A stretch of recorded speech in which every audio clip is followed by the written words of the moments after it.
Olá, queridos, que a graça e a paz do Senhor Jesus repouse sobre a sua vida nesta noite.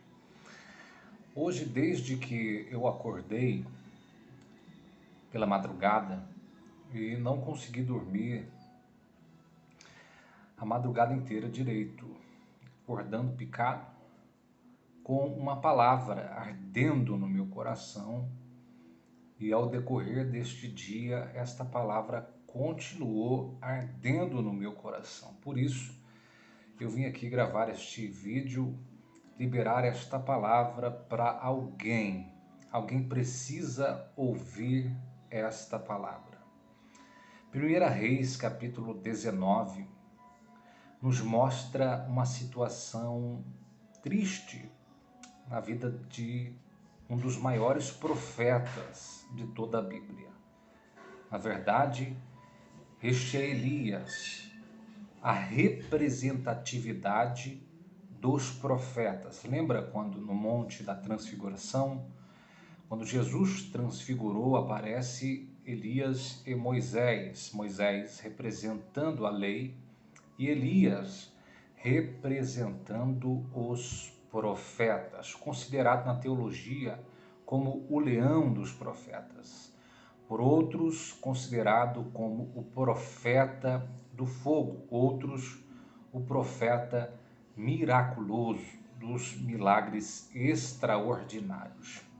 É certo que Elias teve um papel fundamental em todo o contexto bíblico, não só do Antigo Testamento, mas também como do Novo Testamento. Elias foi um homem de Deus honrado, um homem fiel ao Senhor e que por intermédio dele Deus operara de forma extraordinária.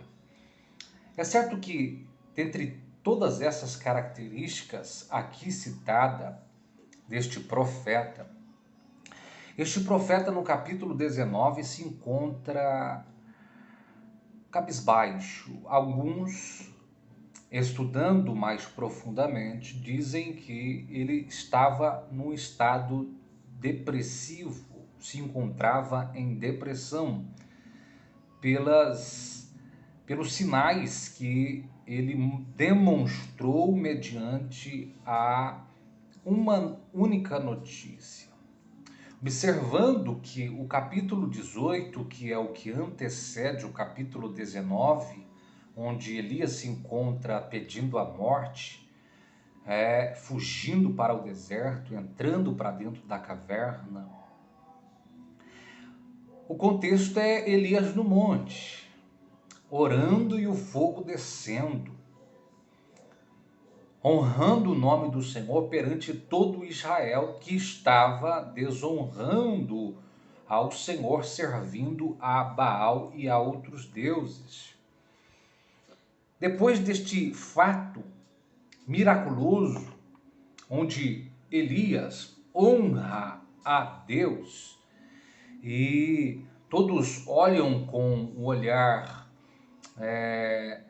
de temor para este homem. Quem é este homem que ora e o fogo desce do céu? Nunca havia acontecido este fato em toda a história passada de orar e o fogo descer. Acontece pela primeira vez na vida de Elias, em cima do Monte Carmelo. Mas no capítulo 19 ele se encontra no deserto, pedindo a morte, sofrendo, triste, angustiado. Sai do deserto e entra para dentro de uma caverna, não quer mais viver, por causa de uma notícia, por causa de um acontecimento.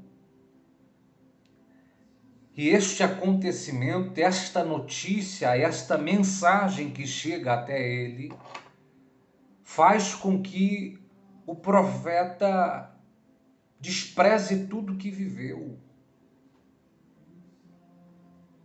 não lembrando da perfeição de Deus.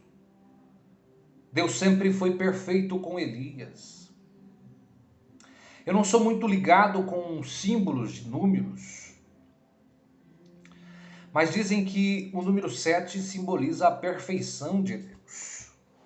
E coincidentemente, ou propositalmente, Deus havia agido de forma perfeita na vida de Elias antes deste acontecimento por 7 vezes. 7 vezes Deus age cuidando de Elias, provando para Elias que o Senhor era com ele. Você lembra no capítulo 17 de 1 Reis, quando Elias vai até Acabe em Samaria e diz para Acabe que não iria chover e nem orvalho descer, segundo a sua palavra. O Senhor assina a sentença dada por Elias, se mostrando perfeito para com seu servo.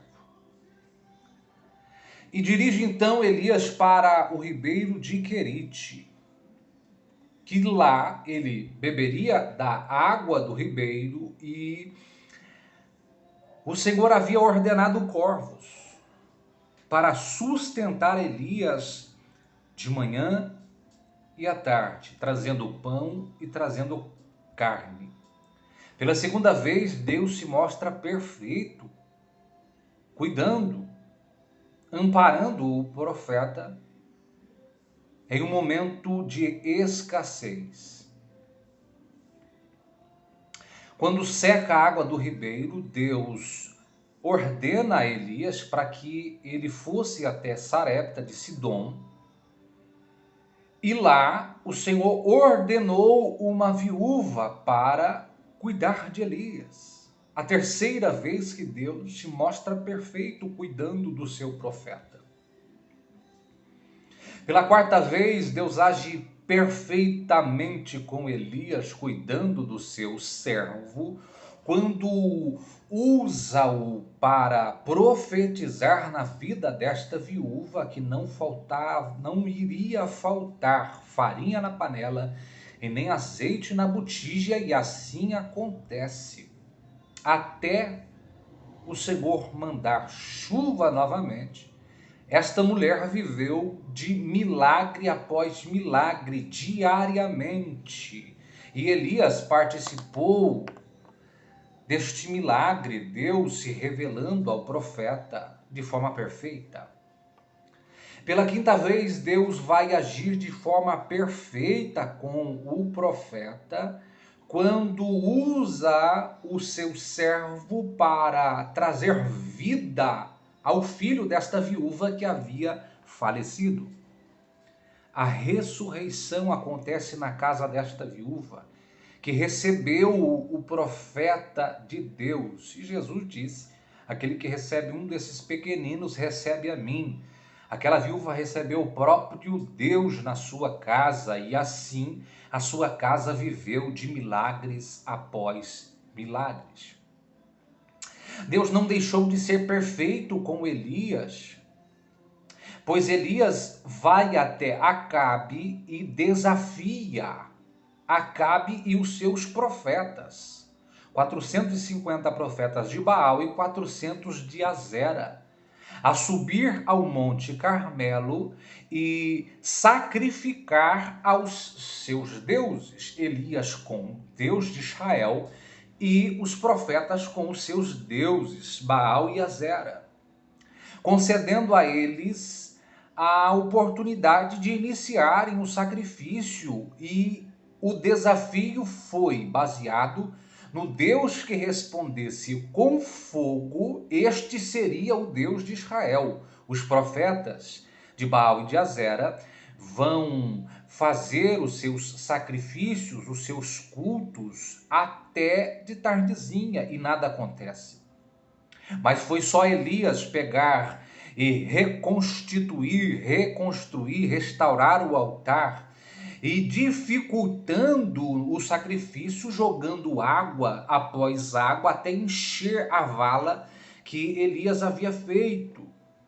E Elias ora e o fogo desce dos céus. Deus se mostrou perfeito pela sexta vez na vida do profeta, honrando perante todo Israel e sendo honrado por todo Israel, que gritou: só o Senhor é Deus. Deus se mostrou perfeito pela sétima vez. O Deus perfeito age perfeitamente com Elias quando fala com o seu servo que vai trazer chuva. E Elias manda o seu servo subir para ver se tinha sinais de chuva por 7 vezes. Na sétima, ele vê uma nuvem pequena do tamanho da mão de um homem. Então Elias fala com Acabe que iria chover, e assim a chuva acontece. Deus é perfeito. E não é porque uma notícia mal, uma ameaça, um momento contrário, adverso, sobrevém sobre a vida do profeta que Deus deixaria de ser perfeito como fora todas as vezes passadas. Eu quero deixar uma palavra para o seu coração. Deus sempre foi perfeito com você. E não é agora, neste momento difícil que estamos enfrentando, de notícias ruins que sobrevêm sobre a nossa casa, desemprego, enfermidade. Deus não deixou de ser perfeito, Deus não deixará de ser perfeito. Assim como Deus cuidou de você ontem, Deus cuida hoje e Deus cuidará amanhã. Faça como Jeremias nos orientou, traga à memória aquilo que me traz esperança. Não alimente as notícias ruins que sobrevêm sobre a sua vida. Não alimente ameaças, não alimente a enfermidade que está entrando nos lares, está levando muitas vidas. Não alimente coisas ruins, traga à sua memória aquilo que te traz esperança, traga à sua memória os milagres que Deus operou no passado, traga à memória aquilo que Deus fez, Deus cuidou, Deus proveu ontem, e Ele continua sendo o mesmo Deus que vai continuar guardando a sua casa, guardando a sua vida, guardando a sua família. Deus é perfeito.